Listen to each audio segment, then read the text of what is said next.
Today I'm going to be talking about a project that's been about 3 years in the works, and it's a collaboration between my research group, which is RS and GIS at Michigan State, Project Green, and also Michigan Horticulture that's been about 3 years. So I'm going to show you the evolution of our model, it's a collaboration between my research group, which is RS and GIS at Michigan State, Project Green, all of you to look and also Michigan right now. You Horticulture pull it up on your Society. So I'm going to show you the evolution of our model, the output, and then show you how to access the data.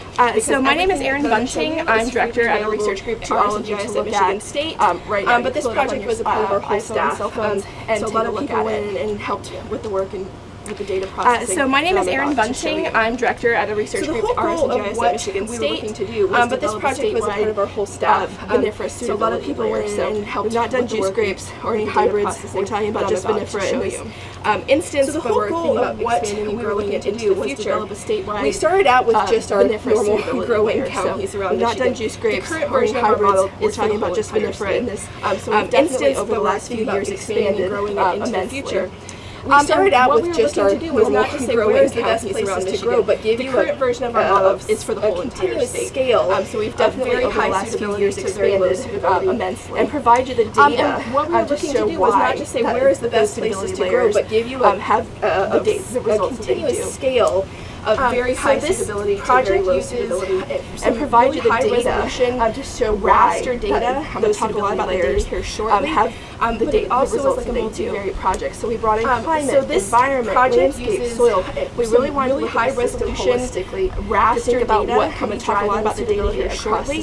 But it also is like a multivariate project. So we brought in this climate, environment, was all done landscape, with soil. GIS. We really want to look at the system holistically to think about what could be driving suitability across the state. So we could take this to another state. We can actually move it to was all done with a GIS framework, geographic information. See where it's pretty high resolution here, but right now it was actually a pretty easy model to run. So with this data that we have, with this model, actually move it to even higher resolution, localized high resolution suitability map that has been produced here. It's not just been produced for current conditions, but it's been produced for future projections as well. With this model that we built for Michigan, this is the first ever localized high resolution suitability map. So to give you an idea of some of the data that we've been using, it's not just been produced for current conditions, but it's been produced for future collaboration between EnviroWeather at Michigan State, increased climate variability, and also Paulo Sabatini, who's talking about some of the sensing stuff down at another station right now. To figure out what it was a collaboration between EnviroWeather at Michigan State. We also greatly consulted the literature, talking about some of the sensing stuff down at another station right now. To figure out what are the key variables. So some of the climate variables we're including here: growing degree days, frequency of cold days, greatly consulted number of frost-free days, and groups precipitation during the growth period, during the period of vulnerability to rot. So some of the climate variables we're including here: we have several degree days, frequency of cold days, frost-free days, number of frost-free days, drainage, precipitation during the growth period, soil pH, vulnerability to rot. And then we also have our land cover data. And this land cover data that we have in this topography data we have is really what makes our drainage and to any other states, because the state has invested in very high resolution data. And this land cover data that we have in this topography data that we have is really what makes our model unique to any other states, because the state has invested in very high resolution data topography data. So we have pulled that into our model. You can't see that picture very well, but what you would see is when we got this grant, a bunch of us sat 30 meter pixel every variable on the board that could impact suitability. And then we said, oh my, what have we done? Because there were so many. What you would see is when we got this grant, critical to do is to rank every variable on the board that could impact suitability. Think of those, and then we said, "Oh my, what have we done?" Because there were so many out there. There might be what it became critical to do is to rank the variable importance. Should have been really important. But please know that we did do a lot of research to narrow down our huge list of variables into. And so what we see are the core ones impacting suitability across the state. It is important, but please know that we did do a lot of research to narrow down our huge list of variables into what we see are the core ones impacting suitability. Our climate change projection data. It is our goal. So that was a big thing and a big new thing for us. And when we think about modeling, one of the things we're looking at is modeling vulnerability to we incorporated our climate change projection data there as well. So that was a big thing and a big new thing for us. And when we think about like I mentioned, modeling, there are so many variables that could impact the suitability layer. We can also think about what we call a rank and weigh model. Well. We ranked our variables, and then we use based on their rank. So like I mentioned, since there are so many variables that could impact all of the our suitability layer, and you can see we a did 10 is the rank and weigh model. We ranked our variables, and a 1, which we don't have, and we use based on their rank or 0 is value within our model. We weighed that variable. So here's all of our variables, and you can see a 10 is the means most influential, spring and a 1, which we don't free days. Those are our 8s and our 9s not influencing our model. Given Michigan. But we also have things like our slope, our land cover, our drainage, growing degree days, still very influential, free days. Those are our 8s and our 9s come out with this rank and weigh. So one thing I should note, but we also have, if you disagree with the rank and weigh, our drainage, growing degree days. What we've done is actually what we call Monte Carlo simulations. So we've taken all possible combinations of these ranks, and we've seen what the outputs would be. If you disagree with the rank and weigh, with actual on-the-ground data. What we've done is actually what is the most realistic for this system in terms of productivity. So we've taken all possible combinations of these ranks, and we've seen what the outputs would be.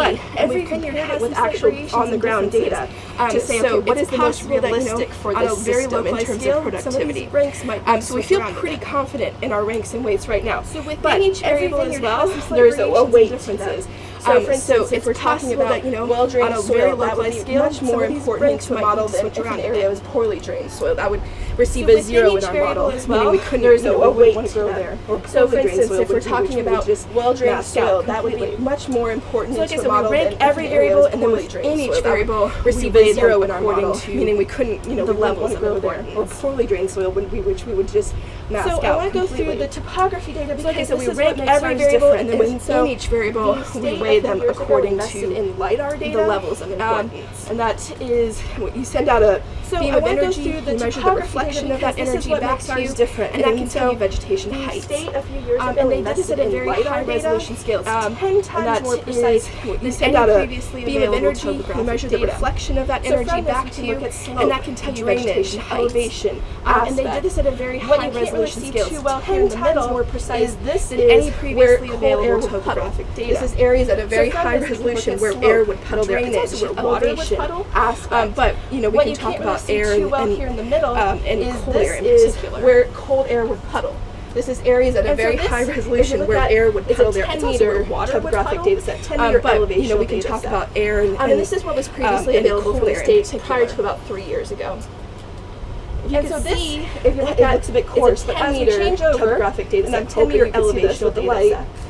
This is what was previously available from the state prior to about 3 years ago. So here's before 10 meter. You can see, and it looks a bit coarse, but as we change over, so you can see much more crisp detail. 1 meter versus you can see how much the resolution has changed over time. So here's before 10 meter, and here's what we are using. Data. So you can see much more crisp detail output 1 meter versus 10 meter. And we just do those a ton of times. There's a bunch of math behind it, and I'm making it sound within that topographic really data. We actually lots of scribble and math went into it.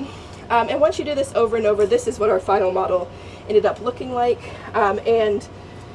This is something that we can, like I said, continue to add and grow on to. This is what we wanted to do to make this project continue to be usable into the future. So what we actually come out with, and I should have mentioned this before, is our suitability model looks at red varietals and white varietals separately, because our climate inputs vary between red and white. So you have your suitability scores for your climate variables. So where would red and white be ideal based solely on climate? If you're based solely on soils, and if you're based solely on topography. And then what we do is we stack them on top of each other and add the scores all up. And what you do, you get out at the end is these final scores for your white varietals and for your red varietals, with our highest ranges, which are in red here, being somewhere in our scoring range between 270 and about 450. That's our low range, and then our high range is anything over about 675. What's really interesting here, this is hard to see. I understand that. You could go on your phone right now, pull up your vineyard, scroll in, and see exactly what your suitability is. That data is already available to everyone right now. You can also look at how the land varies over space. So this shows the amount of variable that's deemed and the suitability scores, across the mean suitability scores across the counties, the main counties that we're focusing on. You can also look within a county, the variability between high, medium, and low suitability. So there's a lot of graphics and figures that can be mocked up within our system that, again, is totally accessible. And here's for the white varietals. Here was the red, or sorry, here was the white, and here is the red, and so you can see some changes there. For a very long time, these were just simply map outputs, and I actually have our book of maps. If anybody wants to flip through it, you're welcome to. And so it was actually really hard. You can see this is every county. And it's really hard to see in a specific piece of land what the suitability is. But we've gone beyond. We still have these obviously readily available. You're welcome to take your county if you're interested. I have extras. But what's more interesting is to go to the website. And so within our website, which you have the link on the back of your paper, it's at the very top. It's that one that's rsgis.msu.edu/research/Vitis vinifera. And from there you have two different outputs that you can look at, three different outputs, sorry. You have your vinifera suitability. This can be shown either red or white. And here's our legend. It's a little hard to see.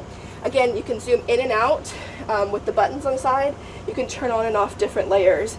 So you can see, you know, a bunch of different varieties. You can also see the base data that's gone into the model. The only two counties we're missing as of right now, other than the UP, are these up here. What we've also done, the same exact model, we've taken climate change projections up to 2050, and we've rerun our model with those. And so what you can see is our model for the future. So this would be vinifera suitability into the future, meaning less suitable or more suitable compared to right now. So is that area going to change and become more suitable compared to current, or less suitable compared to current?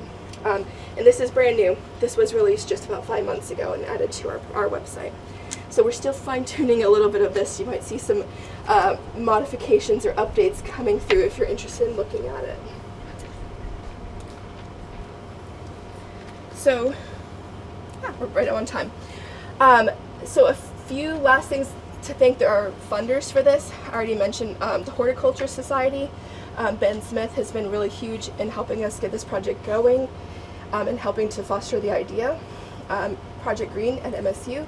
We have a number of collaborators within that group.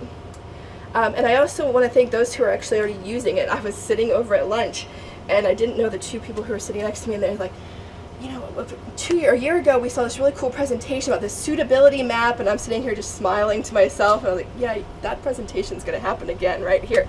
And I pulled up the website for him, and he was zooming in and out and asking me questions about how we got to certain levels, and he kept on saying that makes total sense for his vineyard. So those who are using it, thank you so much. And with that in mind, the back also includes a link to our survey. And what we're doing is we're trying to fine-tune the model. And this links to a survey that would be about your vineyard. And you can go in and scroll in and look at our maps and tell us, compared to what you've seen in your area, what you've seen on your growth patterns, does our model make sense? And does our output make sense? That's hugely important constructive criticism for us. And we've done that. We've pulled that data from a number of sources, and we welcome any more that we can get. A couple people to specifically mention who are on the project, Paolo Sabatini. I know you guys are going to head down and hear from him in a few minutes. He'll talk about some remote sensing and some drone stuff all the way at the end. If you weren't planning to stop by there, I highly recommend it. It's really going to be interesting what he's talking about, and I think he's putting the drone up in the air, if memory serves me. Jeff Andreessen from EnviroWeather. I don't know if you guys are linked into EnviroWeather, but if you're not, I highly recommend just Google searching MSU EnviroWeather. They're producing a ton of climate outputs that are highly useful for any type of agricultural production. The group at the state of Michigan who helped provide us the topographic data that I showed you, that data is relatively new. You do have to have a data request for it. So it took us a while to get to it and get it in there. That's why our model has kind of iterated over time, and that's why we only started out with the counties on the edge, because that's what the counties they were willing to give us the data for, and then over time they filled in the map more for us. Michigan Craft Beverage Council played a part, Wine Collaborative has played a part, and obviously MSU Extension have been hugely important in this.